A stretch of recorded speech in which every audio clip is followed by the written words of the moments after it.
नमस्ते। तो क्या आप भी सोच रहे हैं कि 2026 में एक नई सीएससी आईडी के लिए अप्लाई किया जाए? अगर हाँ, तो ये जानना बहुत जरूरी है कि इसका जो तरीका है ना, वो अब पूरी तरह से बदल गया है। एक नया पोर्टल आ गया है और एक नया वीडियो वेरिफिकेशन भी। तो चलिए इस पूरे बदले हुए प्रोसेस को स्टेप बाय स्टेप समझते हैं। अगर आप अपना खुद का कॉमन सर्विस सेंटर मतलब कि एक जन सेवा केंद्र खोलना चाहते हैं, तो आप एकदम सही जगह आए हैं। हम जानते हैं कि ये प्रोसेस सुनने में थोड़ा मुश्किल लग सकता है, लेकिन आप घबराइए नहीं, हम इसे आपके लिए एकदम आसान बना देंगे।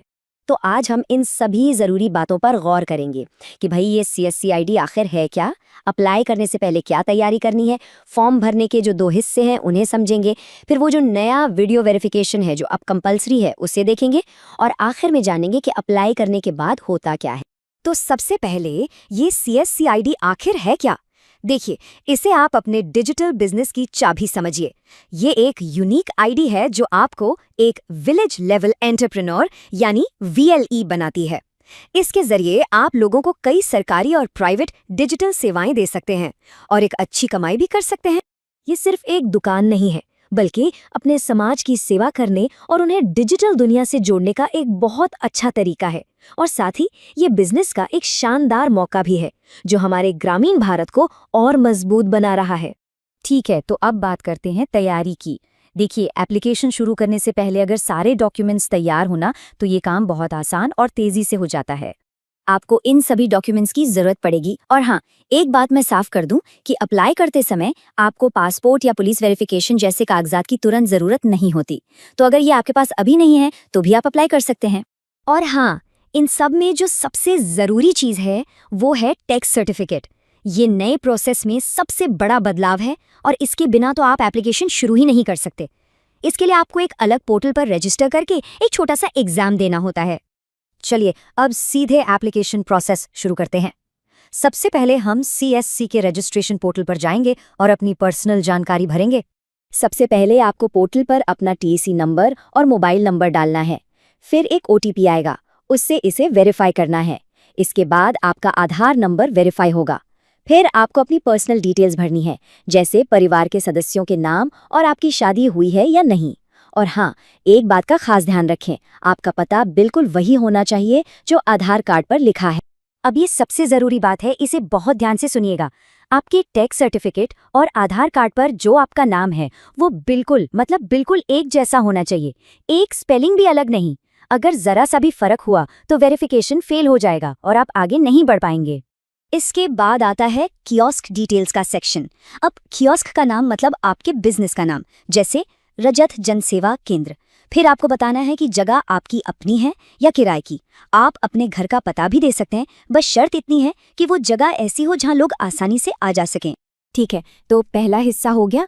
अब चलते हैं फॉर्म के दूसरे हिस्से पर, जिसमें आपको अपनी बैंकिंग जानकारी और डॉक्यूमेंट्स अपलोड करने होंगे।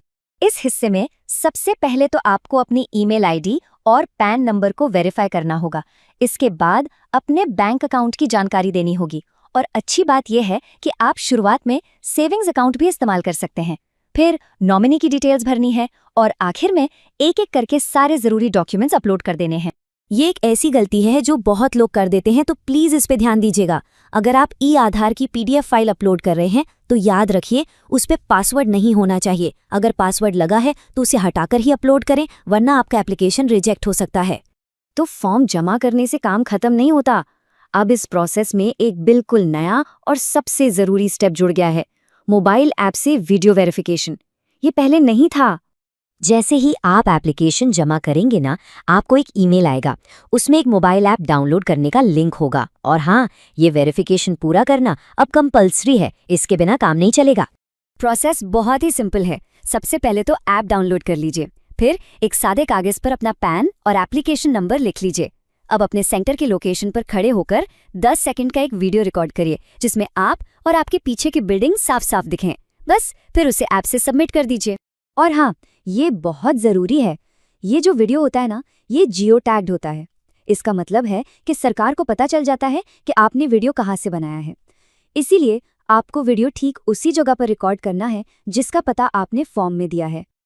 तो आपने सारा मुश्किल काम कर लिया है। अब आते हैं आखिरी स्टेप पर। चलिए जानते हैं कि आपके एप्लीकेशन का क्या होगा और आप उसका स्टेटस कैसे चेक कर सकते हैं। देखिए, फॉर्म जमा करते ही आपको एक रेफरेंस नंबर मिल जाएगा।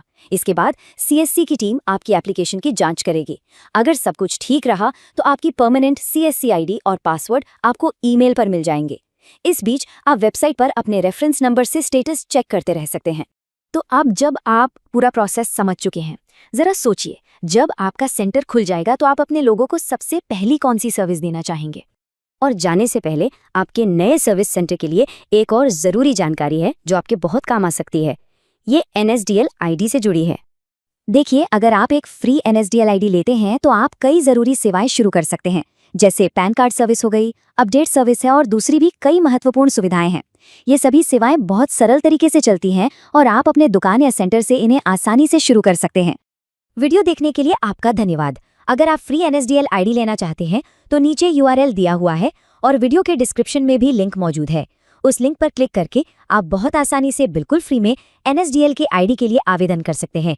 तो नीचे दिए गए URL पर क्लिक करें और अभी तुरंत फ्री NSDL आईडी के लिए अप्लाई करें।